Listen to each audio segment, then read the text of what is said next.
हे पियुष, चल येतो का? कुठे? अरे विसरला का? मिरवणूक शिवजयंती आहे ना आज. शिवजयंती. शंभू, तुला एक विचारू का रे? अरे भाई विचार की.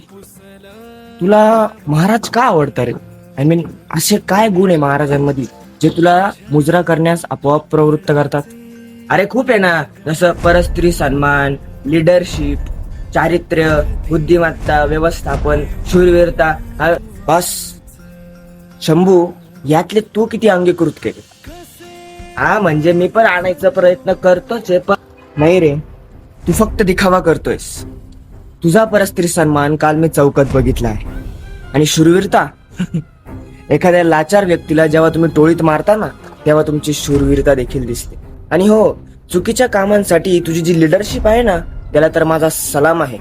आणि व्यवस्थापन, बुद्धिमत्ता, चारित्र्य, हे तर फक्त म्हणायलाच आहे, म्हणायला. मलाही आता हा दिखावा नकोय. तू माझे डोळे उघडलेस.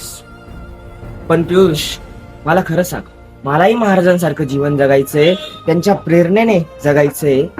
पण आजकाल हे सोपं नाही वाटत रे. आजकाल हे खूप अवघड वाटतं. तूच सांग, मी महाराजांच्या शिकवणीने कसा जगू शकतो? ऐक मग, मी जे स्वराज्य आहे ती श्रींची इच्छा आहे.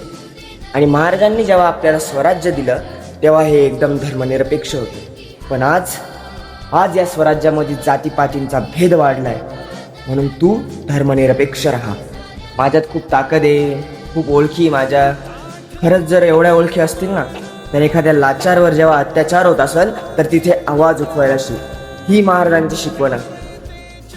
या मातीला जननी मान, संविधानाला धर्म मान आणि बंधुत्व उभं कर.